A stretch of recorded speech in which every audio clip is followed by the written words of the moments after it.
From LPM. Louisville Public Media. When the flu is keeping you up at night, don't try to tough it out.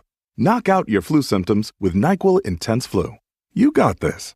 It provides powerful relief of your flu symptoms so you can sleep well through the night.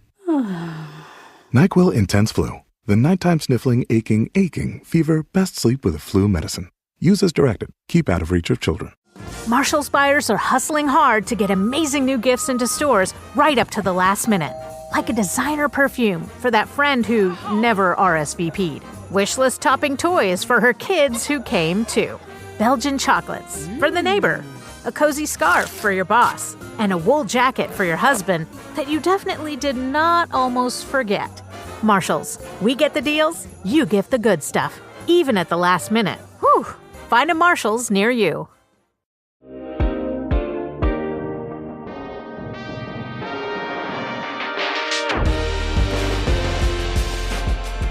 Welcome to On Track. I'm Ayisha Jaffer. It's the holiday season, a time when we hear a lot about warmth, charity, and joy. If you're good, maybe St. Nick will bring you something from your wish list.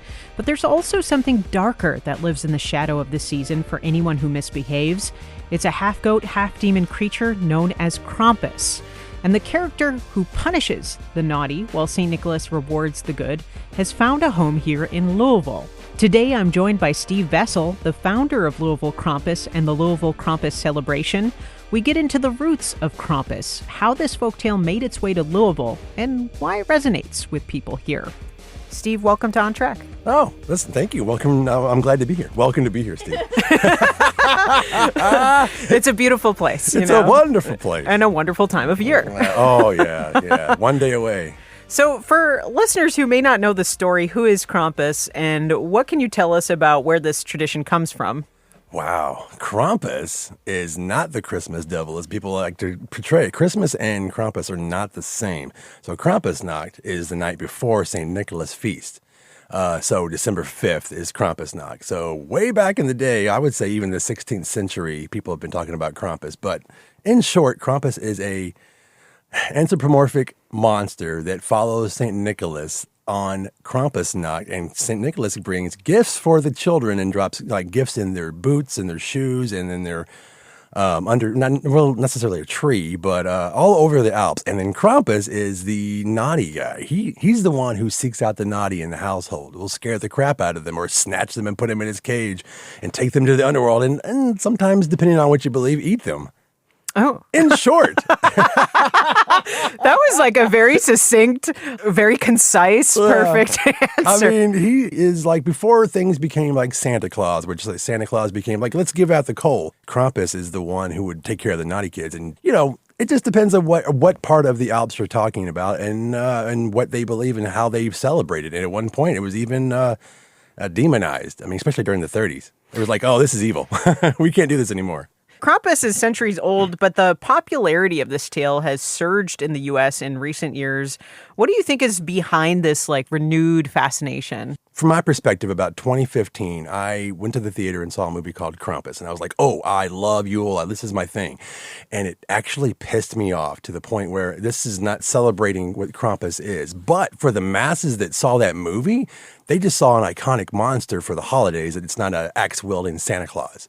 So people just started grabbing apart. Now, then you would see it in Haunts and other movies and very low budget movies. They've never made a movie that represents Krampus the way it should be. But that first movie by Michael Dougherty really just helped spark it, at least in my imagination. Is this what first drew you to Krampus then, this film? No, I love Germanic lore. I love history. I love all of that stuff, especially Scandinavian, Slovenia, all that stuff. It's so ingrained into the Yuletide atmosphere, and then things that I love, which is holidays. I love holiday horror. Just being a horror fan, just since I was a child, I just grasp upon anything that's iconic, and I could see that as a child. And I was like, it's called a Krampus carton. The first thing I ever saw was a postcard with a demonic monster with a hoof and a humanoid foot, and then he's snatching up children. I was like, what is this? And my dad's like, well, let me tell you, son.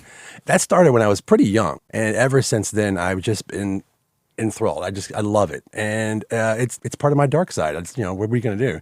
It's just who I am. So did your dad strike the fear into your brain about Krampus or just tell you the tale? My parents were evil. They loved Halloween. They would chase me around. We would watch a horror film. They're like, okay, well, you go ahead and use the restroom. And then they put on Halloween masks and chase me around the house.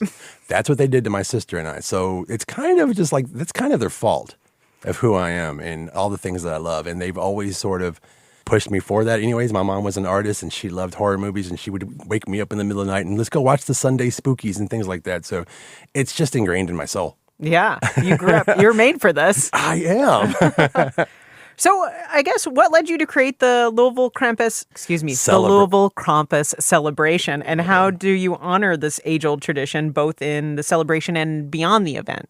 Oh, okay. I love this. I think I was at a party and I was like, it's a holiday party. And I was going to dress up as something, as like a Santa Claus. I was like, no, I can't. That's not who I am. So it was the first year that I dressed up at a holiday party and everybody just freaked out. And I was like, this city needs something like this. Especially my friends who are like into metal and punk and all the, the things that I love. And I was like, if I could create something like this and even just create like a Krampus walk, the Krampus loft, and make it just down like Baxter Avenue, people would love it. Because at the time, the zombie walk was huge. It was like 18,000 people would show up for this massive walk in the Highlands of Louisville. And I thought, if I could get people to dress up as like these horned monsters that I love, whether they understand it or not, that would be amazing. I mean, that never really truly happened, but that was the basis of what I wanted to do. So the first year that we did it, I basically got a permit for the whole block between Art Sanctuary, this is on Shelby Street in Louisville. Art Sanctuary, and at the time, is a place called the Cure Lounge, where they're like burlesque, and we had like a Rempler, which is actually a Krampus like wrestling match, and then we had bands in between, and then we had a walk from the Cure Lounge to the Art Sanctuary, which we would have all the family-friendly events. So I had like 70 vendors and like people doing toys and bands playing, and then it just evolved from there. So yeah, in short. Wait, we have to rewind to something Please you said. Please do, because I ramble a lot. No, it's great. You said a Krampus wrestling match? So there's so many different traditions when it comes to Krampus, and one of them is called a Rempler, and that's where Krampuses literally wrestle each other.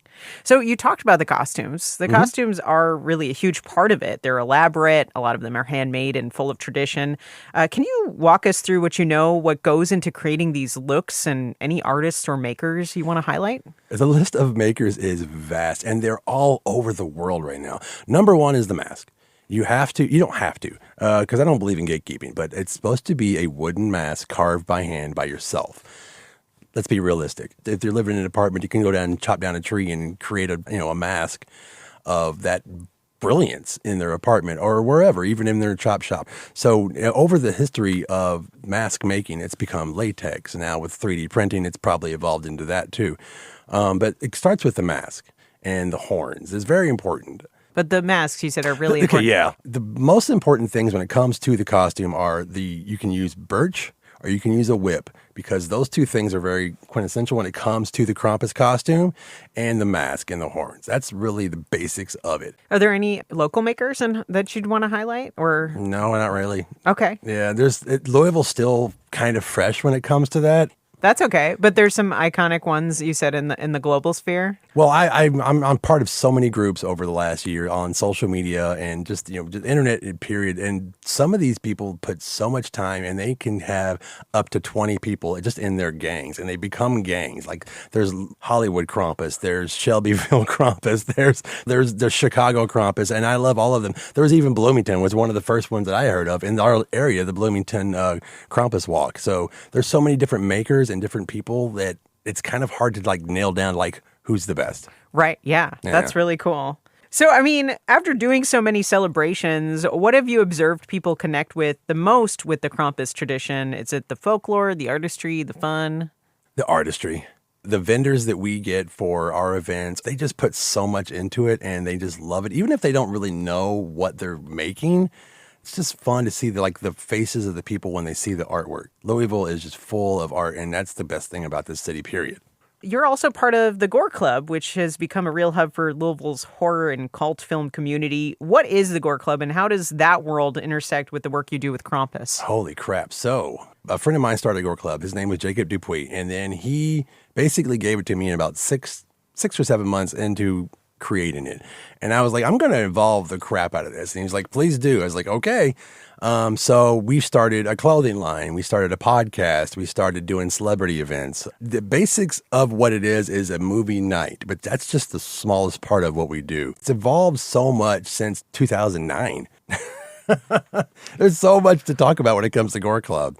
It's really connected me to the art scene in this city more than anything else. I would team up with local art galleries, different artists do pop-ups, and it's just really grown and to the point where it's kind of becoming a little unmanageable, which is fun. It's scary. And that is Gore Club in a nutshell. Scary, that has two meanings in your situation. It really does. And so being a part of that world essentially like intersected with this idea with Krampus. Yeah, I was able to do and fund everything with Krampus because of Gore Club's success. And that was just part of it. So it's always been Gore Club presents Louisville Krampus. And to the point where Louisville Krampus become its own identity. And that's something special. You've said, Gore Club, you've created this beautiful community, and Louisville is embraced this community. But Louisville isn't the first place people think of when they think of Krampus. Oh, no. Yeah. So how did this tradition take root here? And was there something that partially grew out of local heritage, or did it come from somewhere else? No, as far as I know, there were two people that started doing Krampus events here. There was me and a Halloween haunt called the Haunted Hotel. And we did it kind of the same time. So I'm hoping that we were both kind of inspired by what I explained earlier, which was like watching something on the big screen finally that represents something that I love. And we're like, I want to do that. And they did it their way and I did it my way. And as far as I know, that's how it started. I had a couple of websites reach out to me and they're like, wow, we don't know what this is. What is this? And that was Louisville. So that made me think that at least I was trying to do something new and special. Yeah. Yeah. Well, and then I would say when you look at Louisville's version of Krampus now compared to traditional European celebrations, what feels uniquely Louisville about the way the folklore is interpreted? They're still learning about the lore. They just see the iconography and they don't understand what it is behind that. They just think it's December 25th. And it's like, it's not. It's December 5th. It's Krampusnacht. It's St. Nicholas Day. That's the only thing that's unique. I think that's with any other city that's actually finally grabbing onto something like this. And it's really building fast in the last couple of years. Just learning about what it is. Mm-hmm. And instead of just taking it and going, it's a scary thing. Do you have anything planned for the future?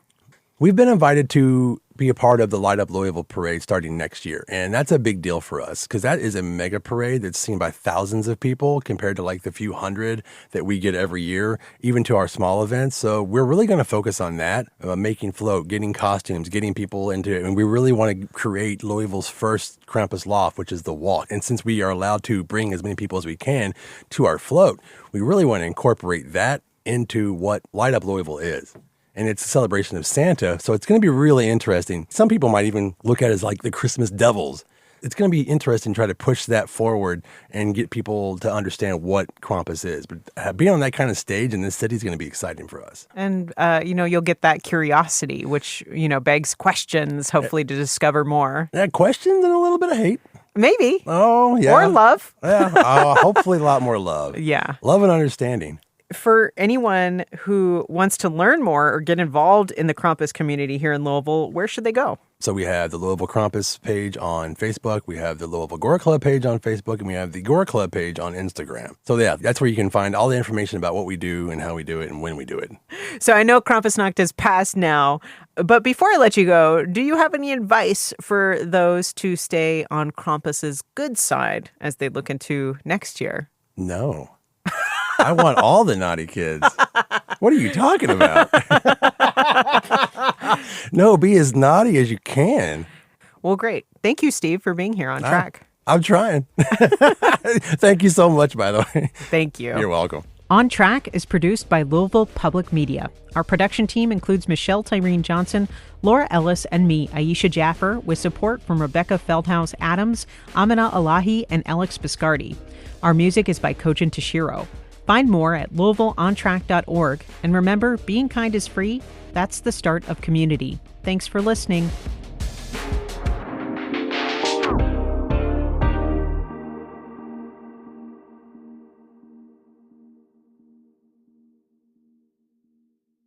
Support for this podcast comes from LG&E and KU, who know that when the lights go out, it can feel like a full court press. But staying in the know is an easy win. Update your phone number in the LG&E and KU mobile app or in My Account. If the power goes out, you'll get play-by-play text from 454-358 with outage updates, safety information, and time estimates for power restoration. Can't text? No problem. They'll call the landline on your account with the same updates. So you're never left in the dark. More at lgne-ku.com/outages. We're interrupting this podcast to ask you a very important question. Have you had your Hershey's? When you need to brighten up your day, put a smile on your face with the classic creamy texture and pure milk chocolate flavor of Hershey's milk chocolate. Whether you're eating it on the go, breaking off a few pieces for s'mores night, or just treating yourself to something sweet, Hershey's milk chocolate checks all the boxes. Shop for Hershey's milk chocolate now at a store near you, found wherever candy is sold.